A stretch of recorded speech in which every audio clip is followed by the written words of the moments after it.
Ya, assalamualaikum warahmatullahi wabarakatuh. Jadi ketemu lagi. Sorry karena jeda yang cukup lama karena ada masalah dengan laptop gua, jadi gua harus kutak-atik dulu. Nah, ini sebenarnya materinya udah gua upload di link. Cuma kalau misalnya mau gue jelasin, ini ada videonya. Jadi untuk yang pertemuan kali ini, yang pertemuan 5 itu kita bakal bahas yang materi dari Prof. Ican dan Bu Sri Mulyani mengenai reformasi fiskal. Jadi apa sih maksudnya reformasi fiskal itu, kemarin juga banyak yang nanya. Terus juga kondisi ini tuh menurut materinya itu dibutuhkan banget untuk mendorong pertumbuhan ekonomi yang berkelanjutan dan berkualitas di Indonesia khususnya, kayak gitu. Nah, nggak pakai panjang lebar, langsung masuk aja ke materinya. Nah, untuk recall-recall aja, jadi APBN dan belanja pemerintah, jadi yang kita pernah pelajari GDP atau Y itu kan kita bisa ngitungnya di mana C sama dengan Y sama dengan C plus I plus G plus X min M. Nah, kenapa kebijakan fiskal ini jadi penting? Karena kebijakan fiskal itu ngomongin pajak dan juga pengeluaran pemerintah, baik pengeluarannya itu dalam bentuk transfer maupun belanja. Nah, kebijakan fiskal ini yang pajak, transfer, dan belanja pemerintah ini itu bisa menggeser kurva agregat demand atau agregat expenditure, di mana kalau misalnya kita lihat dari uh, persamaan ini GDP ini kan sebenarnya produksi, ini tuh adalah total expenditure atau total permintaan, permintaan agregat lah kalau kita biasanya nyebutkan. Nah, kondisi yang seimbang itu dimana Y sama dengan C plus I plus G plus X min M. Jadi ini tuh agregat expenditure. Kalau misalnya G-nya naik, artinya agregat expenditure-nya itu naik atau bergeser ke kanan. Nah, ini bisa ya kalau ceteris paribus menyebabkan inflasi, tapi pertumbuhan ekonomi dan lain sebagainya. Pajak di sisi lain itu ngaruh ke berbagai hal. Kalau misalnya kita mau lihat di prakteknya, bisa ke konsumsi, bisa ke investasi, ekspor dan impor juga terpengaruh sama pajak kan, kayak gitu. Jadi kebijakan ini fiskal ini penting karena itu bisa mengendalikan perekonomian gitu, instrumen kebijakan pemerintah untuk mengendalikan perekonomian melalui pergeseran kurva permintaan agregat, kayak gitu. Peran APBN dalam perekonomian itu akan ada fungsi-fungsinya. APBN ada alokasi, stabilisasi, distribusi. Ini bisa dibaca aja.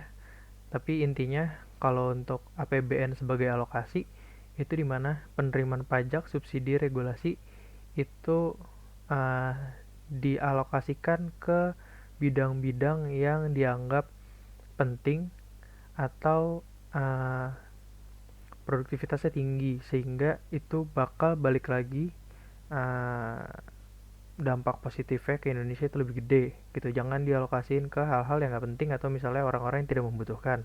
Itu yang gue tahu.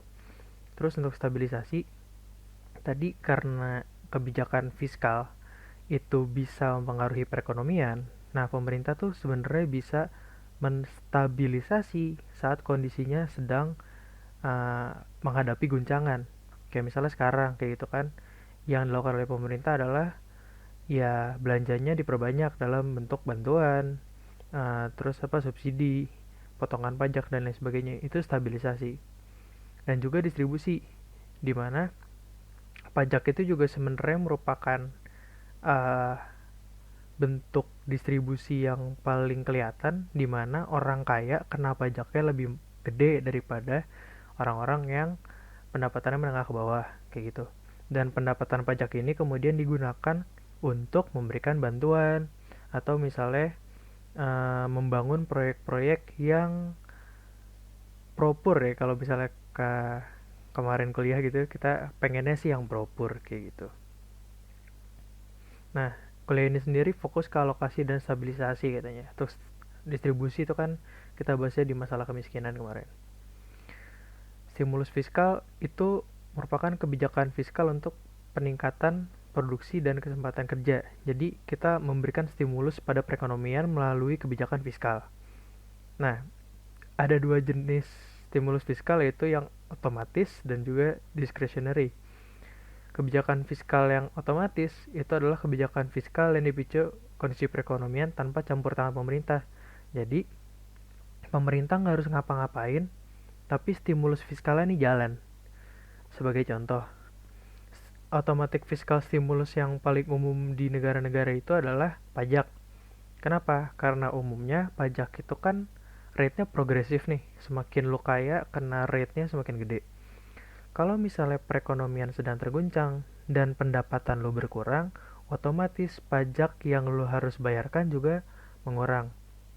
Jadi secara nggak langsung seperti perekonomian lagi buruk nih, ya udah pemerintah motong pajak kayak gitu kan. Nah tapi pemerintah nggak harus rapat dulu, nggak harus bikin undang-undang dulu dan lain sebagainya. Itu langsung kejadian karena pajak itu nominalnya nggak lamsam, nggak tetap, tapi rate dan juga itu progresif kayak gitu kan. Nah kalau bedanya kalau yang otomatis dengan discretionary fiscal stimulus, kalau discretionary itu adalah diambil oleh pemerintah atau Kongres di mana dia harus rapat dulu, dirumuskan dulu, dihitung dulu mau dikemanain dan lain sebagainya. Kayak gitu.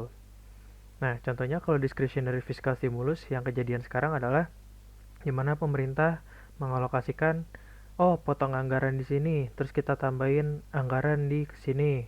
Kita potong anggaran di kementerian apa misalnya pertahanan, kita tambahin di kementerian kesehatan, kementerian pendidikan, kita kasih bantuan di sini.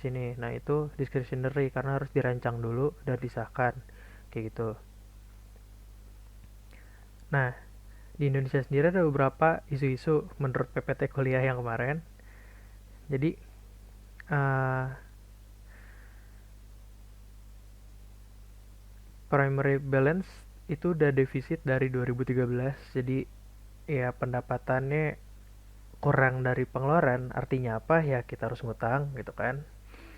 Terus dominasi subsidi energi yang mana itu sebenarnya banyak yang melihat gitu ya. Ya walaupun banyak juga yang tidak mendukung pendapat ini, dimana subsidi energi itu banyak yang salah sasaran katanya.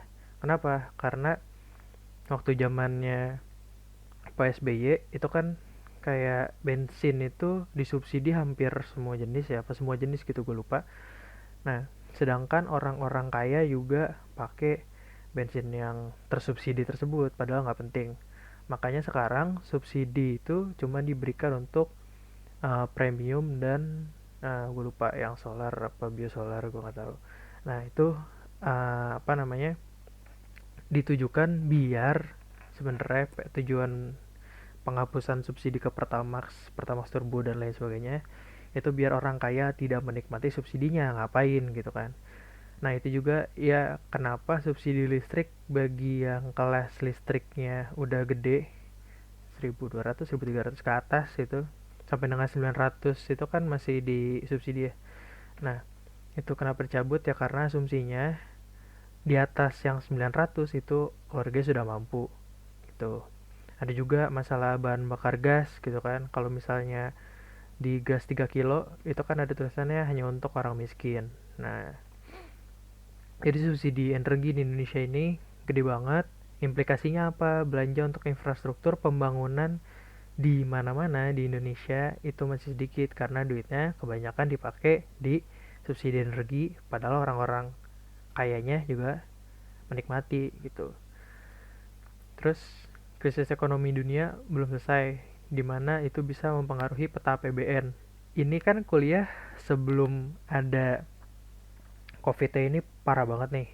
Nah, terus sekarang kelihatan nih sekarang karena krisis ekonomi dunia yang disebabkan oleh COVID-19 ini, ya peta APBN kita berubah berdasarkan Perpres nomor 54 tahun 2020.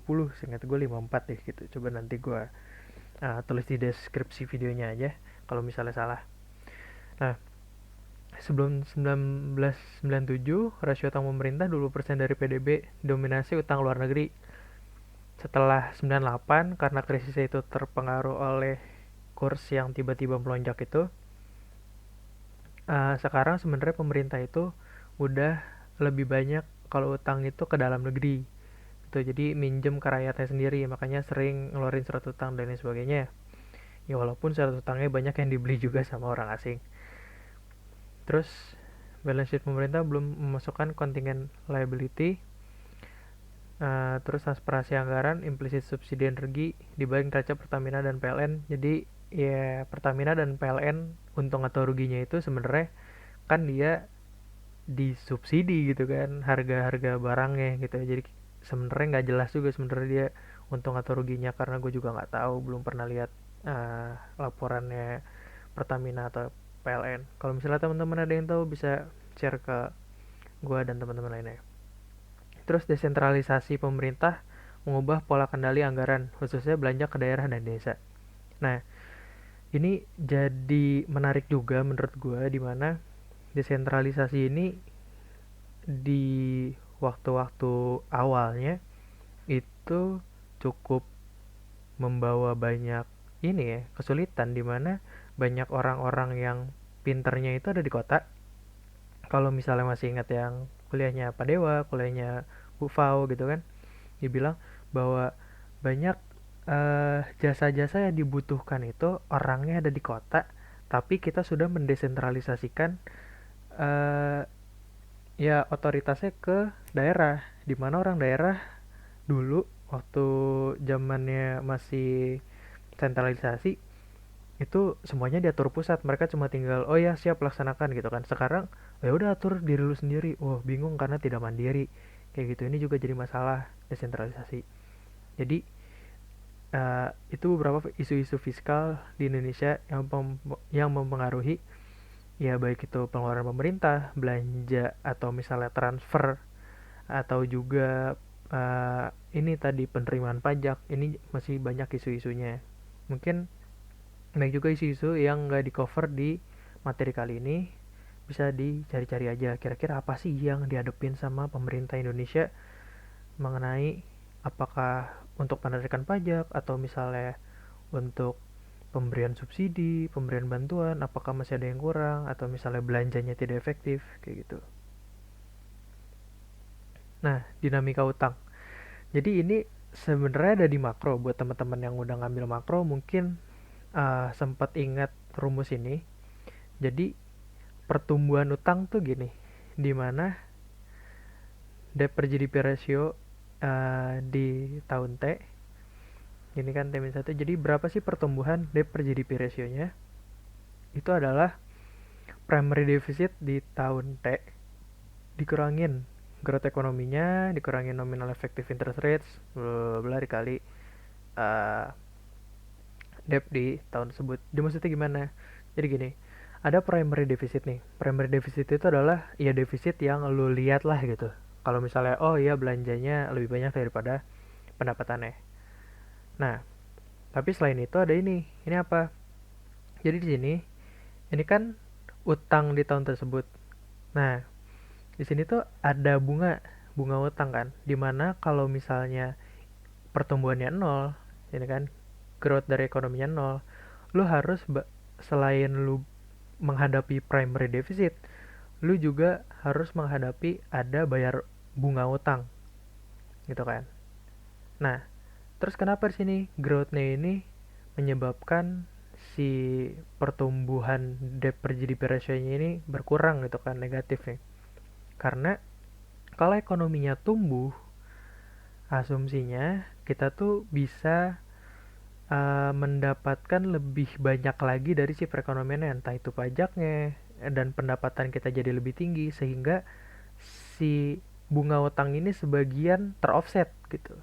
Atau bisa jadi malah kita negatif di sini. Jadi primary defisitnya itu bisa berkurang kayak gitu deh nominalnya. Nggak harus semuanya kita ngutang. Tuh, primary deficit ini kan adalah nominal yang bakal kita tambahin ke utang yang baru kan. Gitu.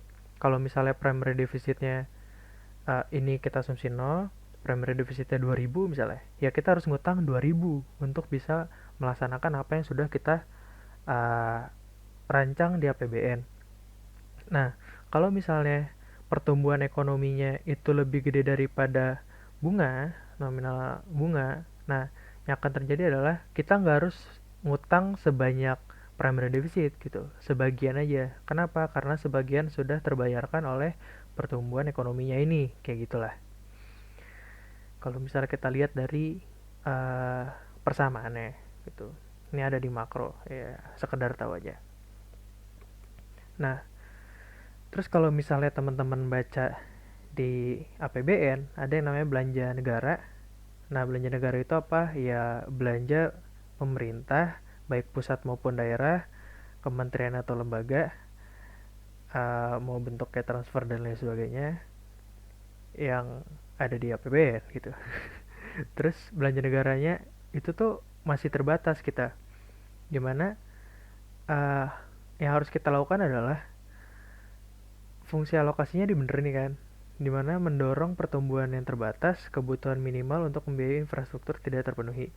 Jadi uh,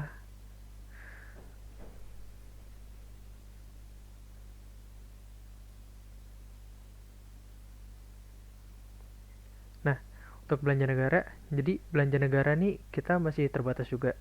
Jadi banyak kebutuhan-kebutuhan untuk membiayai infrastruktur yang penting tapi belum dapat dipenuhi. Terus untuk fungsi stabilisasi, ya nyatanya sekarang aja gitu kan, APBN kita itu enggak prosiklikal atau kontrasiklikal menurut ya PPT materinya. APBN juga belum efektif dalam mengurangi distribusi pendapatan, bahkan ada kecenderungan di mana inequality increasing. Jadi belanjanya pemerintah itu kebijakan yang diambil oleh pemerintah bukan yang ngurangin inequality, malah meningkatkan inequality. Nah, ini banyak nih kalau dari teman-teman mahasiswa yang aktif, banyak kan yang kayak, "Oh, kok ini kebijakannya terlalu pro pengusaha ya, pelaku usaha ya. Ini rakyat kecilnya dikemanain dan lain sebagainya." Nah, ini masih kerap terjadi di Indonesia kayak gitu.